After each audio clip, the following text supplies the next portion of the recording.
ગોળ ગોળ ગોળ ગોળ એ પિંડો આકાશમાં લઈ થઈ જવાનો. સૂર્યના ગુરુત્વાકર્ષણે ઉડતી પૃથ્વી આકાશમાં લઈ થશે અને સૂર્ય લઈ થશે. આ વાત શાસ્ત્ર અને સાયન્સ બેય જાણે છે કે આની આયુષ્ય આટલી જ છે. બેય નક્કી કર્યું છે. વિજ્ઞાન પણ કહે છે પૃથ્વીની આયુષ્ય આટલી અને સૂર્યની આટલી, અને આટલા વર્ષ પહેલા આ નહોતા અને આટલા વર્ષ પછી નહીં હોય. આ પુરવાર થઈ ગયું છે. તોય હું તમે ક્યાં કીર્તિ ઈચ્છીએ છીએ? ક્યાંથી તમારે મારે નામના મેળવવી છે? ક્યાં અમર થવું છે? અહીં ક્યાં કશું અમર છે તે આપણું નામ અમર થાય? હાવ આપણે ગાંડા નથી? અહીં કાંઈ અમર છે તો આપણું નામ અમર થાય? જે દેહનું નામ પાડ્યું છે એ દેહ જોત ખરા, ડબ લઈને ઢળી પડે એવો છે.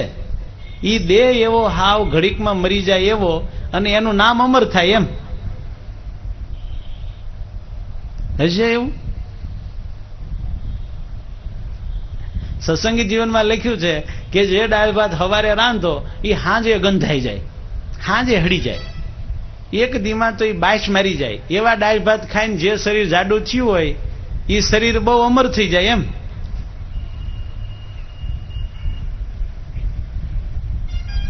અને એવું શરીર જેને મરતા વાર જ નથી, એનું નામ કોઈ ફૂઈ કે બાપો કાકો પાડી ગયો તે એ નામ અમર થઈ જાય ખરું ને?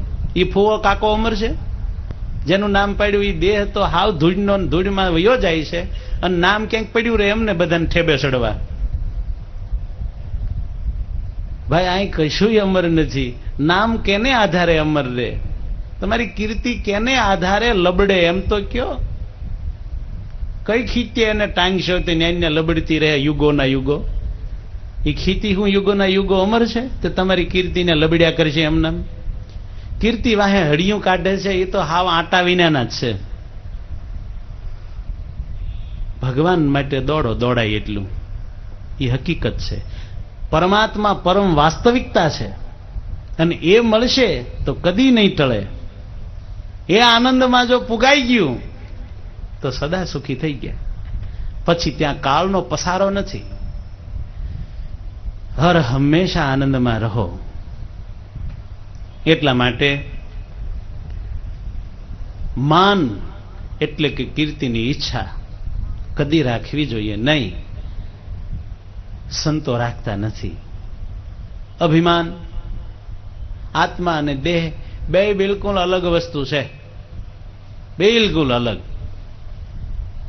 બોલો, જેમ બે દેહ અલગ છે, આપણા દેહથી બીજો દેહ જેટલો અલગ છે એટલો જ આપણા દેહથી આપણો આત્મા અલગ છે. બિલકુલ. છતાં પણ આત્માને દેહમાં હું એવી ભાવના થઈ છે. દેહનો આકાર પોતાનો આકાર મનાય છે. આને કહેવાય અજ્ઞાન. અને આત્મા હું છું એમ જ્યારે બરોબર ખ્યાલ આવે ત્યારે જ્ઞાન કહેવાય છે. અને એ આત્માને ભગવાન સાથે જોડવાથી જ સુખ થાય એમ જ્યારે સમજાય અને ભગવાનમાં ભક્તિ થાય અને ઉપાસના કરાય ત્યારે જીવ મહા મોટા સુખને પામે છે, મહા આનંદને પામે છે. એટલે સંતો દેહમાંથી અભિમાનને હટાવી પરમાત્માના સ્વરૂપ સાથે પોતાની ચેતનાને, વૃત્તિઓને, આત્માને હર હંમેશા જોડ્યા કરે છે. ઉપાસના કર્યા કરે છે. હરિગુણ ગાન ગાયા કરે છે. હરિને જ અંતર બહાર બધે જોયા કરે છે. હરિ સામે દૃષ્ટિ રાખે છે.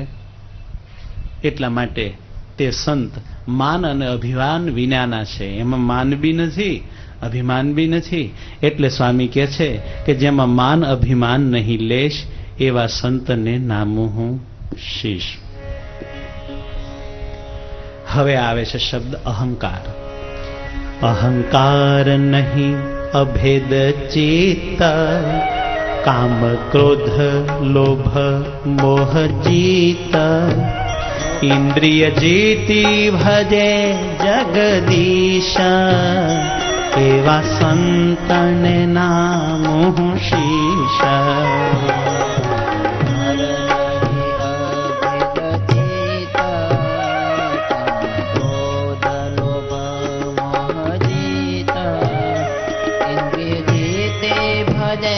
જગદીશ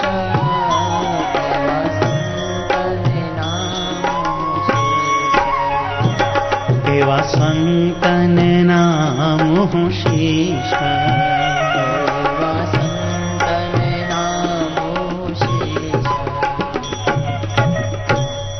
માન શબ્દ આવી ગયો, અભિમાન શબ્દ આવી ગયો, હવે અહંકાર શબ્દ આવ્યો. અહંકાર ભક્તો એને કહેવાય છે કે જેના મનમાં અતિ ઘમંડ હોય. અતિ ઘમંડ, કરતાપણાનું ભયંકર અભિમાન, એને અહંકાર કહેવાય છે. જેની વાતમાં ને વાતમાં મેં કર્યું, હું કર્યું, હું આવું તો થાય જ, મારા વિના થાય ને, હું આમ કરી નાખું, હું તેમ કરી નાખું. આ અહંકાર છે. સંતમાં અહંકાર નથી, કારણ કે એ ભગવાનને જ કરતા માને છે. તે અહંકાર ઉભો રહેતો નથી. અભેદ ચિત્ત છે. કહેવાનો મિનિંગ એ છે કે સંતનું ચિત્ત ભેદાતું નથી, પંચ વિષયથી ભેદાતું નથી. કોઈ બહુ માન આપે એનાથી ભેદાતું નથી. યદિ કોઈ અપમાન કરે તેનાથી ઘવાતું નથી. એટલે એને અભેદ ચિત્ત કહ્યા છે. આ પહેલો અર્થ કર્યો મેં.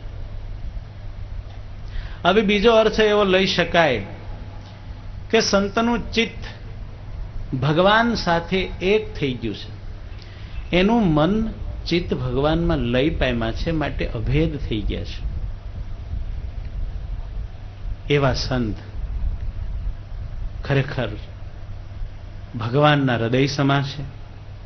વળી જેનામાં કામ નથી, વિષય સુખવાંસા, સ્ત્રી પ્રાપ્ત કરવાની ઈચ્છા નથી, જેનામાં ક્રોધ નથી, ધાર્યું ન થાય એટલે અંદરથી કોઈ બળતરા પ્રગટે એને ક્રોધ કહેવાય. સંત અંદરથી શીતળ ધરા જેવા છે. વળી જેનામાં લોભ નથી. લોભ મુખ્યત્વે દ્રવ્ય શબ્દ પરત્વે વર્તે છે. સંપત્તિના બારામાં લોભ શબ્દ સ્થિર થયેલો છે. તેમ છતાંય લોભ શબ્દની વિશાળતા છે કે સંપત્તિનો લોભ નથી, માનનો લોભ નથી, પંચ વિષયનો લોભ નથી, કોઈ વાતનો સંતને લોભ નથી. મોહ જીત, એને મોહ જીત્યો છે. મોહ કોને કહેવાય? હોય બીજું, દેખાય બીજું, એને મોહ કહેવાય. હોય દુશ્મન, લાગે મિત્ર, એને મોહ કહેવાય. હોય ખોટું, લાગે સાચું, એને મોહ કહેવાય. સંતે મોહ જીત્યો છે. મોહ જીતવાનું કામ બહુ ભારે છે ભાઈ. હું સવાલ કરું, આપણું સ્વરૂપ છે બીજું, મનાય છે બીજું, અને મોહ કહેવાય. છીએ આત્મા, મનાય છે દેહ. અચ્છા, આપણા સાચા સગા અને સ્નેહી તો ભગવાન ને ભગવાનના સંતો ભક્તો છે, તો પણ દેહના સંબંધીઓને આપણા સંબંધીઓ આપણે માનીએ છીએ. આ મોહ છે. પીતી તોડજો રે જૂઠા જાણી કુટુંબ પરિવાર. જૂઠા જાણી એને ખોટા માનીને એમાંથી હેત તોડી નાખજો. ખોટા માન્યા વિના હેત ટળે નહીં.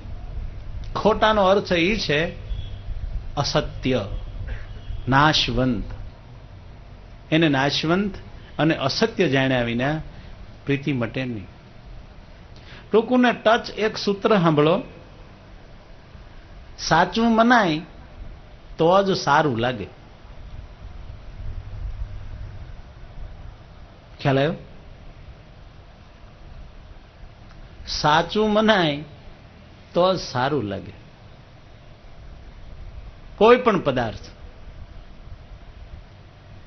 અતિરૂપવાન સ્ત્રી હોય એ સાચી લાગે પછી હારી લાગે ને. દ્રષ્ટિ માત્રમાં જે ખોટી જ લાગે તો હારી લાગવાનો સવાલ ક્યાં છે? સંપત્તિનો ઢગલો, પ્રથમ સાચો લાગે તો હારો લાગે ને.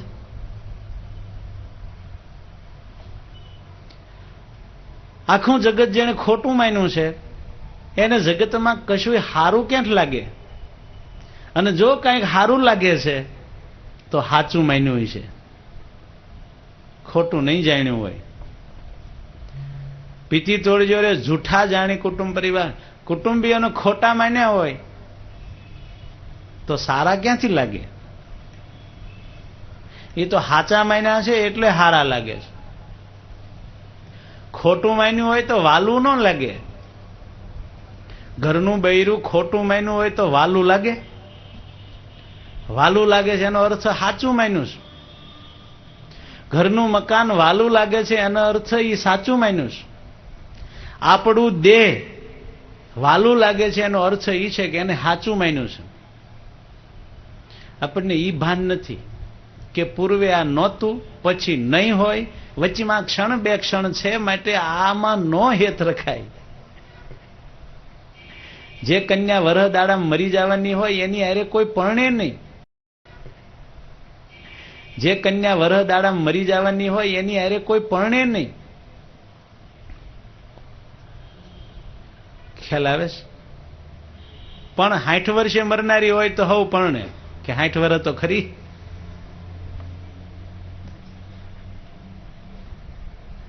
તો વરહ રહેનારી હોય કોઈ એમ કે ભાઈ આ કન્યાને ક્ષય રોગ છે, વરહ જીવ છે, કેન્સરની ગાંઠ છે, આમ તો વરહ નહીં મરે, તમ તાર રૂપાળી બહુ છે, લગ્ન કરો, ના પાડી દે કે વરહ પછી મારે હું તે કોડા આમથી 50-60 વર્ષે મરવાની છે ને પછી તો એને એમ થાય છે કે પછી હું મરીશ ને જે થાય. જો થોડે ખુદી વિચાર લાંબો થયો, આમ દ્રષ્ટિ લાંબી થઈ, પછી વધારે લાંબી ન થઈ. જ્યારે ગીતા ભાગવત ને વચનામૃત આપણને કોટી કોટી યુગ સુધી દ્રષ્ટિ લાંબી કરવાની વાત શીખવાડે છે. કરોડો યુગ સુધી તમે મહા આનંદમાં રહો એવું થઈ શકે એમ છે. કેમ? તો કે એવું ભગવાનનું ધામ ને એવા દિવ્ય મૂર્તિ ભગવાન જે યુગોના યુગ જેમના છે એમના રહે છે ને એમની સાથે જો આત્મા જોડાઈ જાય, એ પરમાત્માનું સાક્ષાત જ્ઞાન થઈ જાય તો કોટી કોટી કાળ સુધી તમે પણ મહા આનંદમાં રહ્યો. નહીં મરવાનું, નહીં જન્મવાનું. આ તો બધું ખોટું છે. ખોટું કેમ? તો કે હતું નહીં ને હશે નહીં, માટે ખોટું જ. તો ત્યારે ઘણા અલ્પમતીના માણસો એવું નક્કી કર્યું કે નહોતું નહીં હોય પણ હમણાંથી જ છે ને અને થોડાક વર્ષ સુધી જ રહેશે ને, બસ સંતોષ આપણે. પછી તો કે હવનું થાય વહુનું થાય. મેલો ઊંચું મગજ બંધ કરી અને ઘૂઘાની જેમ જીવે જાય. એ મત ભગવાનને ભગવાનના સંતોને માન્ય નથી. આવનારી આપત્તિને વિપત્તિને દેખવી જોઈએ. અમે અમેરિકા આચાર્ય કહ્યું કે અહીંની સરકારને અહીંના માણસો ગોરિયા બુદ્ધિશાળી બહુ કે 200 વર્ષનો પ્લાન કરે, કાંઈ કઈ કરે ને કે રોડ રસ્તા 200 વર્ષ સુધી તકલીફ ન પડે એવા પ્લાનમાં કર્યા.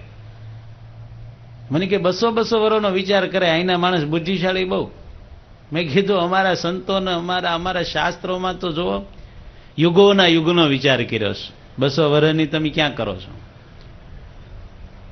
અમારે ત્યાં તો યુગોના યુગનો વિચાર કર્યો છે. કોટી કોટી યુગો સુધી શાંતિથી આત્મા મહા આનંદમાં રહે એના ઉપાયો અમારા ભારતીય શાસ્ત્રોમાં બતાવ્યા છે. તો તમે એમ સમજો છો કે નહીં કે ભારતીય ઋષિ મુનિઓએ જે લાંબો વિચાર કર્યો છે એ વિચાર દુનિયાની કોઈ સંસ્કૃતિએ કર્યો નથી. બહુ લાંબો વિચાર કર્યો છે. 200 વર્ષનો કે 200 વર્ષ વાંધો ન આવે એવું મકાન કરવું, 500 વર્ષ પડે નહીં એવું કરવું. પણ પછી સવાલ અહીં છે, છેવટ દુનિયા ખોટી ખોટી. તો એવી કોઈ જગ્યા છે કે જે સત્ય હોય? છે. એ તો વાત છે. ભગવાનનું દિવ્ય ધામ માટે એવા પરમાત્માના ધામમાં સત્ય બુદ્ધિ કરવી, ભગવાનની દિવ્ય મૂર્તિમાં સત્ય બુદ્ધિ કરવી અને ભગવાનની અલૌકિક દિવ્ય મૂર્તિ ભગવાનના સ્વરૂપ સિવાયનું બધું જ ખોટું છે એમ જે ઢઢ માની લેવું એને મોહ જીત્યા કહેવાય. સંતો મોહ જીત છે. મોહ ઉપર વાત કરીશ. ભગવાન સિવાયનું જે સાચું લાગે છે એ મોહ છે. સાચું લાગે છે એટલે તો સારું લાગે છે, વાલું લાગે છે. મૂળિયામાંથી જ ઉડાડો કે જે એક ભગવાન છે એમાંથી આ બધું થયું છે ને એમાં પાછું લય થાય છે, એવા એક ભગવાન જ પરમ સત્ય છે. વ્યાસ ભગવાને ભાગવતજીના પહેલા શ્લોકમાં લખ્યું સત્યમ પરમ ધીમહિ, કે પરમ સત્ય એવું જે એક તત્વ છે એનું અમે ધ્યાન કરીએ છીએ, કે જેમાંથી આ જગત થાય છે, એમાં આ જગત પળાય છે, અને અંતે જેમાં આ જગત લય થાય છે, એવા સર્વના કારણ એક જે પરમ સત્ય, એ પરમ સત્ય ધીમહિ, એ પરમ સત્યનું અમે ધ્યાન કરીએ છીએ. આમ એ પરમ સત્યને જ સત્ય તરીકે સ્વીકારી લઈએ, અને બાકીનું જે થયેલું છે અને જવાનું છે એમાં ખોટું છે એમ દ્રઢપણે માની લઈએ તો મોહ જીત્યો કહેવાય. લ્યો, મોહ હોય ખોટું લાગે સાચું, હોય કાંઈક ને દેખાય કાંઈક. મોહ જીતવો એનાથી પરમ આનંદ મળે છે. વળી સ્વામી લખે છે ઇન્દ્રિય જીતી ભજે જગદીશ, એવા સંતને નામું હું શીશ. જેણે પોતાની ઇન્દ્રિયો જીતી છે, ઇન્દ્રિયો ઉપર જેનો કાબુ છે, કાન ઉપર કાબુ છે, અને સાંભળવા દેવું હોય તો સાંભળવા દે, ન સાંભળવા દેવું હોય તો ન દે. ચામડી ઉપર કાબુ છે, પરસે દેવો હોય તો ચામડીને દે, ન આપવો હોય તો ન દે. પોતાના આત્મામાં પ્રતિષ્ઠા પામેલો સંત ચામડીના સુખને કે કાનના સુખને પોતાના સુખ માનતો નથી, અથવા તો ચામડીના દુઃખને કે કાનના દુઃખને અગર દેહના દુઃખને એ પોતાના દુઃખ માનતો નથી, કારણ કે દેહથી પોતાનું સ્વરૂપ જુદું સમજ્યો છે. એટલે કાનનો સુખ શબ્દ લેવો એટલે ન કે ન લે, ચામડીનું સુખ સ્પર્શ દેવું એટલું દે ન કે ન દે. સ્વતંત્રપણે વિષયમાં ઇન્દ્રિયોની વૃત્તિઓ પસારીને પાછો સંકેલી લે છે, પણ એમાં બંધાતો નથી. જેમ કરોળિયો લાળ વિસ્તારીને પાછો ગળવી ઘટે ત્યારે ગળી જાય છે, એમ એવા જે જ્ઞાની છે, ભગવાનના ભક્તો છે, સંતો છે, એ વિષયોમાં પોતાની વૃત્તિઓને ઇન્દ્રિયોને જવા દેતા નથી, રોકી રાખે છે ભગવાન સાથે. વળી શબ્દ સ્પર્શ રૂપ, આંખથી રૂપ ગ્રહણ કરવું હોય તો કરે, ના ગ્રહણ કરવું હોય તો ના કરે. રસ, જીભથી રસ, રસનું સુખ એને સ્વતંત્રપણે લેવું એટલું લે, ના ખાવું હોય તો ના ખાય, પણ એમાં એની પરવશતા નથી. નાકથી ગંધ ગ્રહણ કરવો ઘટે એટલો ગ્રહણ કરે, ન ગ્રહણ કરવો હોય તો ન કરે, પણ એનું આધીનપણું નથી. એવી રીતે હાથ, પગ, શિશ્ન, ગુદા અને વાણી, આ બધું જ એને પકડીને વશ રાખ્યું છે. એવા સંતને હું મસ્તક નમાવું છું. પરમાત્માના દ્રઢ ઉપાસક જે સંત હોય, ભગવાનની ભક્તિના બળે કરીને ઇન્દ્રિયો અંતકરણને જીતે છે, એને વશ કરે છે. કામ આ બધું ઘણું કઠણ છે.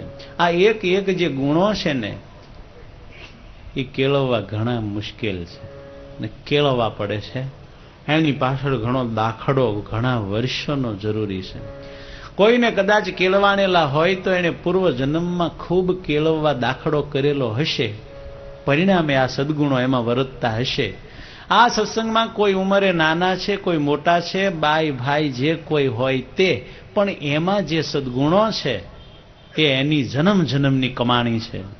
માટે જેનામાં ઝાઝા સદગુણો છે એ મોટો છે ને મહાન છે, ઉંમર ગમે તે હોય.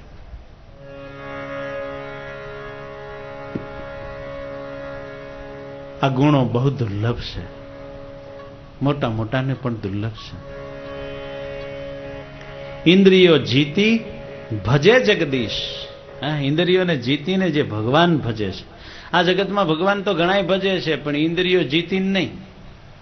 ભગવાન ભજે ત્યાં ભગવાન ભજે, અને પછી જેમનું કરવું એમનું કરે. સંતો એવા નથી,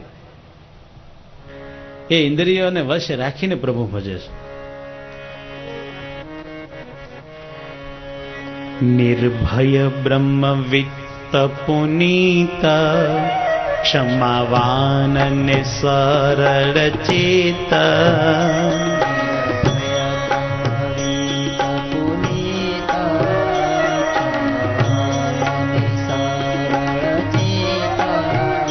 સમર્થ સત્યવાદી સરેશ, એવા સંતને નામ શીશ.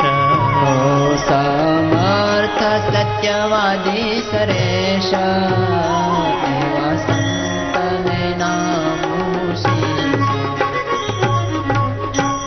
નિર્ભય છે, નિર્ભય.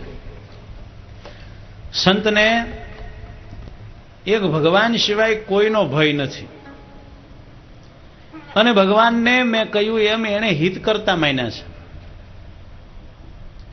એટલે એને ભગવાનનોય ભય નથી. ભગવાનને એને હિત કરતા માન્યા છે, એટલે ભગવાન મારું અહિત કરશે એવી તો વાત રહી નહીં. હવે સંત નિર્ભય થઈ ગયા. નથી એને દુનિયામાં કોઈનો ભય, નથી એને એના ભગવાનનો ભય. એટલે સ્વામીએ નિર્ભય લખ્યા. એને જન્મનો મૃત્યુનો ભય નથી. એને કોઈ વસ્તુનો નાશ થઈ જાય છે તો શું થશે એમ ભય નથી. કોઈ પ્રકારનો એને ભય નથી. કારણ કે પોતાનું સ્વરૂપ અને પરમાત્માનું સ્વરૂપ સમજવાથી નિર્ભયપણું પ્રાપ્ત થાય છે. બ્રહ્મવિદ છે સંત, એણે બ્રહ્મને જાણ્યું છે. સર્વથી પર ચિદાકાશ જે બ્રહ્મ છે એના સ્વરૂપને તત્વતઃ સમજ્યા છે. માટે બ્રહ્મવિદ છે, પુનીત છે, મહાપવિત્ર છે, ક્ષમાવાળા છે. બીજાને માફી આપી દેવી એ એનાથી તરત થાય એવું છે. માણસો માફી દઈ શકતા નથી. એ સંતનું કામ છે. માફ કરી શકે છે. માફ કરી શકે એ મહાન છે. મહાનતા વિના માફી શક્ય નથી. વળી સરળ ચિત્ત છે સાધુ. સરળ બહુ છે. સરળતા એ બહુ મોટો ગુણ છે. બધામાં સરળતા હોતી નથી. અને આ સમાજમાં દુઃખનું કારણ જ એ છે કે માણસ જ્યારે સરળતા ગુમાવે ને ત્યારે અનેક વિધ દુઃખો પેદા થાય છે. કારણ કે પોતાની જ વાત સાચી, મારો જ કક્કો સાચો, કોઈનું માનવું નહીં, એવું બધું ઘૂમડે ને એટલે સમાજની વ્યવસ્થા ખોરંભાઈ જાય છે. સરળ ચિત્તવાળા માણસો સદાય આદરણીય છે. સંત સરળ ચિત્ત છે. એટલે તો જગતમાં કહેવત છે કે સંત ને તંત નહીં. પણ ઘણી વખત સત્યનો આગ્રહ સંત રાખે છે. પ્રહલાદજીએ સદાગ્રહ રાખ્યો હતો, ગાંધીજીએ સદાગ્રહ રાખ્યો હતો. એમ સાચી વાત અને ધર્મનો આગ્રહ સંતો રાખે છે. અને એવા આગ્રહમાં ક્યારેક ક્યારેક માણસો આ કહેવત લાવીને મૂકે છે, સંત ને તંત હું. પણ એ અહીંયા લગાડાય નહીં. સાચી વાતનો આગ્રહ ન રખાય તો સમાજ અસ્ત વ્યસ્ત થઈ જાય. પણ સરળ ચિત્તનો ભાવ એ છે કે સૌનું મંગળ થતું હોય, સૌનું હિત થતું હોય, એમાં સંત પોતાનો સ્વાર્થ જવા દેશે, ભેળવી દેશે. હાલો એમ બધાને આનંદ થાય એમ કરો, અને બીજાને તો હું કહું એમ કરો. હું કહું એમ જ થવું જોઈએ. ભાઈ તમે કહો એમાં મુશ્કેલી બધાને પડે એવું છે, ભલે બધાને પડે, પણ હું કહું એમ કરો. એટલે બાપા તું કે એમ કરવામાં નથી હક કોઈને, ભલે કોઈ ન હોય. હું કહું એમ કરો કેમ નહીં? હું કહું એમ તમારે બધાને કરવું જોઈએ. એટલે આ સંતમાં આવું ન હોય. હવને ગમે એમ સરળપણે રે એ સંતનું મોટું લક્ષણ છે. સમર્થ સત્યવાદી સરેશ એવા સંતને નામો હું શ્રી સમર્થ લખ્યા અહીંયા સાધુને. સાધુ સમર્થ છે. ભાઈ શું સામર્થ્ય છે સાધુમાં? તો કે આ ગુણો એનામાં છે એ જ મોટી સામર્થ્ય છે. આ બધા ગુણો તો ભગવાનના છે. આ બધા ગુણો ભગવાનના નિશ્ચયને કારણે સંતમાં વર્તે છે. માટે સંત પણ ભગવાન જેવા સમર્થ છે. આ ગુણો તો ભગવાનના નિશ્ચયમાંથી પ્રગટે છે. ભગવાન સાથે જ્યારે સંતને અતિ હેત થતા સંતને ભગવાનમાં ઓતપ્રોતતા પ્રાપ્ત થતા આ બધા જ ગુણો સંતમાં પણ દેખાઈ આવે છે.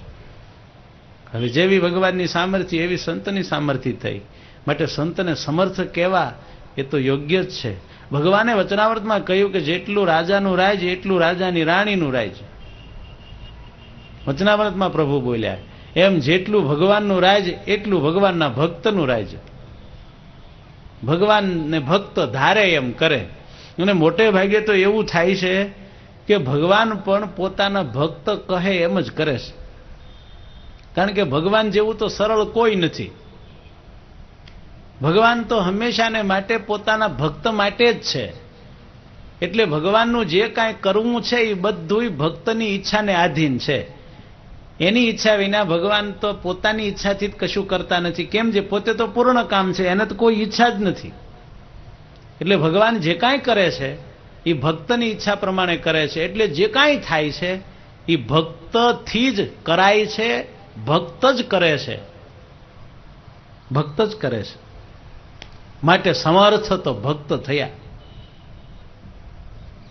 અને એટલા માટે કોઈ મહાન સંતને ભક્તને જો ઝાલીએ ને તો ભગવાન ઈ તરત ઝાલીને આપણને દર્શન કરાવે, આપણને તરત ભેટાડે. કારણ કે ભગવાન એને આધીન છે. નીલકંઠ વર્ણીએ રામાનંદ સ્વામીને ઝાલ્યા. શું કામ? પોતે ભગવાન હતા, સવાલ નથી. પણ આગળ આવશે ત્રિપત્રીમાં. અહીં વિવરણ નથી કરતો, પણ જરા ચિનગારી આપું. રામાનંદ સ્વામી દ્વારા કૃષ્ણનો સાક્ષાત્કાર ભગવાન સ્વામિનારાયણના જીવનમાં બતાવવામાં આવ્યો છે કે રામાનંદ સ્વામીએ નીલકંઠ વર્ણીને ભગવાનનું સાક્ષાત દર્શન કરાવ્યું. આ દેખાડ્યું આપણને કે ભગવાનને મેળવવાનો માર્ગ આ જ છે. અને ઓલા ભરતજી બધું રાજ્ય છોડીને એકલા ગંડકી નદીની કાંઠે બેઠા. કોઈ રામાનંદ સ્વામી જેવા સદગુરુને શરણે ગયા હોત તો મૃગલામ ફસાત નહીં, જો એને ભૂલ કરી.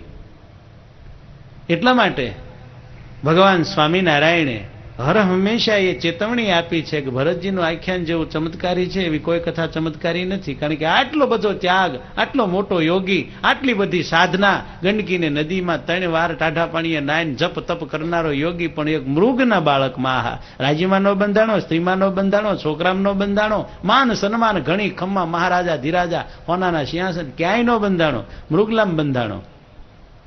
માથે કોઈ ટોકનારો ગુરુ નહીં. એટલે ને માટે મરતા સુધી માથે ગુરુ રાખો. ઘણા બહુ બીવે છે ગુરુ કરીએ જ પાછા ગુરુ કેમ કરવું પડે ને. એટલે આપણે તો છે ને હવ સાધુ પગે લાગી બધાય ગુરુ ને કોઈ ગુરુ નહીં. એ હું માથા કરું. હારું કોકને હોપાઈ જાય પછી આપણે જે કરવું હોય થાય નહીં, આપણું ધાર્યું. ગાંધીજીએ ગુરુ કર્યા જ નહીં, એને આ જ ઉપાધિ થઈ હતી કે કોકને ગુરુ કરો ને મને ના પાડે તો મોહન આ નથી કરવાનું, મારે દીકરું મારે કરવું હોય. એટલે એને ગુરુ જ ન કર્યા ઠેઠ સુધી. અને ગાંધીજીએ પોતાની આત્મકથામાં પ્રસ્તાવનામાં લખ્યું કે ભગવાનને હું માનું છું પણ મને દર્શન ન થયા. કેમ? દર્શન તો ગુરુ દ્વારા જ થાય. મોહનલાલ ગાંધી, તમે ગુરુ કર્યા નહીં, તમને ભગવાન ક્યાંથી મળે? તમે કરવાનું ન કરી શક્યા, શાબાશ, દેશ આઝાદ કર્યો, પણ ભગવાનની અનુભૂતિ ન થઈ. એનું કારણ આજ તમે કોઈને ગુરુ તરીકે સ્વીકારી ન શક્યા. ભગવાન પણ ધરતી ઉપર જ્યારે અવતાર લે છે ત્યારે ગુરુ તરીકે કોઈકને સ્વીકારે છે. ભગવાનને એ ડર નથી લાગતો કે હું નાનો થઈ જઈશ ને હું જેને ગુરુ માનું એ ભગવાન થઈ જશે ને વળી ઊંધું થાય. સમાજની શિક્ષાને અર્થે સ્વયં શિષ્ય થઈને ગુરુની સેવા કરે છે ને ગુરુ દ્વારા ભગવાન પણ એવો અહીંયા લીલા ચરિત્રથી દેખાવ કરે છે કે મને ભગવાન મળ્યા. એમ અદ્ભુત કથા છે. એટલા માટે સંતને સમર્થ કયા છે કે જે ભગવાનને પણ કાન ઝાલીને હાજર કરે. હવે આનાથી વધારે સામર્થ્ય શું ગણાય? સમર્થ સત્યવાદી સરેશ. સત્યવાદી છે સાધુ, સત્યવાદી છે. હોય એવું કે દબાઈ નહીં, કહી દે. ગમે એવો ચમરબંધી હોય ને એને કહી દે કા વાત આમ તમે આમ છો જાઓ. પછી એને એ ડર નથી કે મને આ નહીં માને, કે મને દાન પૈસા નહીં દે. એ સાધુનો ડર નથી. એને તો કેવળ હિત કરવું છે. એટલા માટે એ સત્યવાદી તરીકે પ્રસિદ્ધ છે. વળી શ્રેષ્ઠ છે, શ્રેષ્ઠ સાધુ. એવા સંતને હું વંદન કરું છું એમ સ્વામી કહે છે. તેજે તપે યશે સંત પૂરા, જ્ઞાનવાન શુદ્ધ બોધે સુરા, શીલ શુભ સુખના દાનેશ, એવા સંતને નામું હું શીશ. તેજે તપે યશે સંત પૂરા, તેજસ્વી પણ એવા, પંચ વિષયથી પરાભવ ન પામે એવા તેજસ્વી છે, તપસ્વી છે. હર હંમેશા ભગવાનના સ્વરૂપમાં અખંડ વૃત્તિથી જોડાઈ રહેવું એ મોટું તપ છે. પંચ વિષયનો ત્યાગ એ પણ મોટું તપ છે. એક તપ ત્યાગાત્મક છે, એક તપ ગ્રહણાત્મક છે. ભગવાનની મૂર્તિને વૃત્તિમાં ગ્રહણ કરી રાખવી, આત્મામાં ધારણ કરી રાખવી એ તપશ્ચર્યા છે. અને વિષયોનો ત્યાગ રાખવો એ પણ તપશ્ચર્યા છે. વિષયોનો ત્યાગ રાખવો એ પ્રાથમિક તપશ્ચર્યા છે. અને ભગવાનને એક પળ ન તજવા એ પછીની શ્રેષ્ઠ તપશ્ચર્યા છે. થોડી હાર્ડ છે, પણ પ્રથમનું તપ ઓ તપની સફળતામાં જરૂરી છે. એટલે ચાતુર્માસમાં, શ્રાવણ માસમાં એક ટાણા આ વસ્તુ ન ખાવી, આ વસ્તુ ન જોવી,